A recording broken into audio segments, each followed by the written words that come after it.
friends. Nice to see you here. Uh, I was just going to mention another thing I've always known. And when I say something I've always known, it doesn't mean that I knew it when I was a zygote or when I was 5 or 10 or even 20, but something that I've known for a long time, that I've thought about, meditated on, read about, learned about, talked to people about, and so on. And something that seems to be kind of important to me and perhaps to you. So, one of the things I've always known is that nuclear power is not a panacea, especially fission, the kind of nuclear power plants we have now.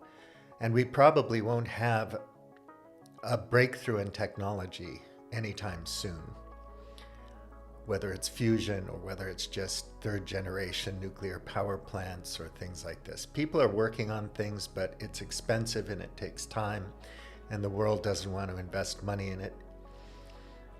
It's not going to solve our climate change problems, but we should not call it climate change anymore or global warming. We should call it the climate crisis or climate catastrophe, because that's what it is. And you really should educate yourself on that if you don't believe that it's a problem. The climate crisis has the potential to cut our lives short, especially your children's lives and your grandchildren's lives. So obviously we don't all think long term. Some of us just care about, how we're going to make a buck or get attention or a status or whatever. But those of you who care about 2033 might want to think that there's a catastrophe that's happening right now. We might want to do something about it. Well, nuclear power is not going to help much, because we still have to figure out what to do with nuclear waste. And that's a huge issue. And until we've sorted that out, we're not going to have enough nuclear power plants in the world to cover our energy needs, the kind of energy that we need now under current circumstances, our current situation, our current desires, our current consumption habits, and so on. Also, decommissioning nuclear power plants costs a lot of money. So if you're going to decommission an old one and build a new one, it's a huge investment. And we're reluctant to invest 3% of global GDP into alternative energy systems, smart grids, and so on, because it doesn't make enough money for certain shareholders and banks and hedge funds and so on. And because it doesn't make enough money, it's not profitable enough, we're not going to invest in it.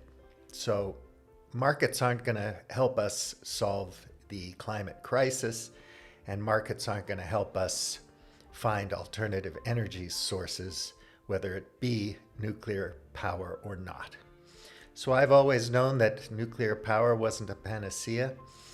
If we're going to solve our energy problems or needs, if we're going to find new sources of energy to power our world, the kind of world that we seem to want to live in, we're going to have to think about structural, systemic, cultural, sociological things. It's all very, very complex, so it's no fun. It might be more fun to just think of people we don't like as being possessed by demons or satanic, and people we do like, wanting to move to our kingdom, wherever that may be, where we all do things the right way and don't tolerate anybody who doesn't.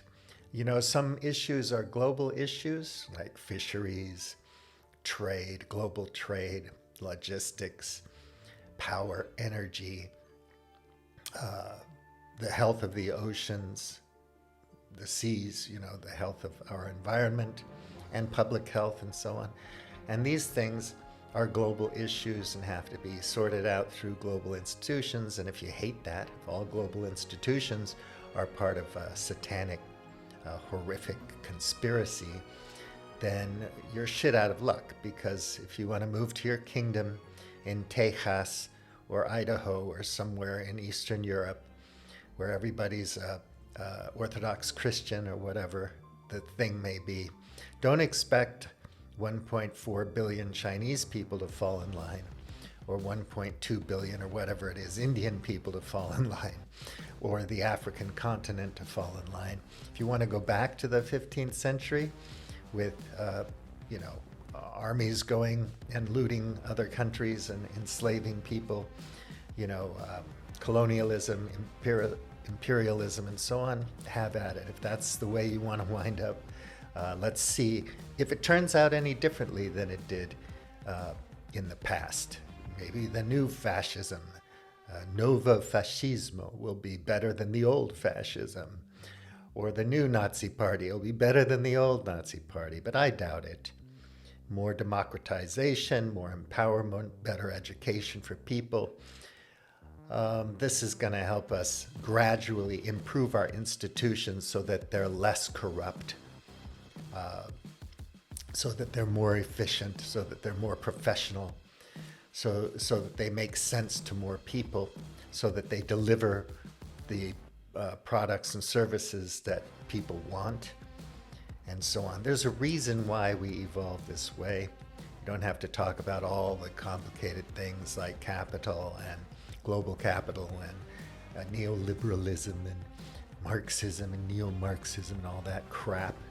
It's a very simple thing. We put into things what we want to put into them if we want to improve them, and if we don't want to, we don't do shit. So stay well entertained, have a happy life, enjoy the day, and remember, there's no panacea. Solutions to complex global problems require a lot of effort on a lot of people's parts, including many, many institutions around the world that have to work together to try to sort things out. They're not trying to ruin your day. Actually, some people really want to improve things, and that's what I'm for. So if you want better nuclear power plants, you better invest in them.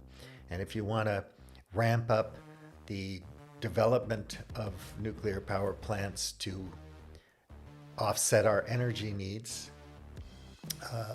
what we need oil and gas for, then you're going to have to invest in it, and you're going to have to find a way to deal with nuclear waste. Do you want to do it or not? So think about it carefully, study it, do your own research, and then pressure your local leaders to pressure the people above them to do something about it. Okay, take care. William T. out.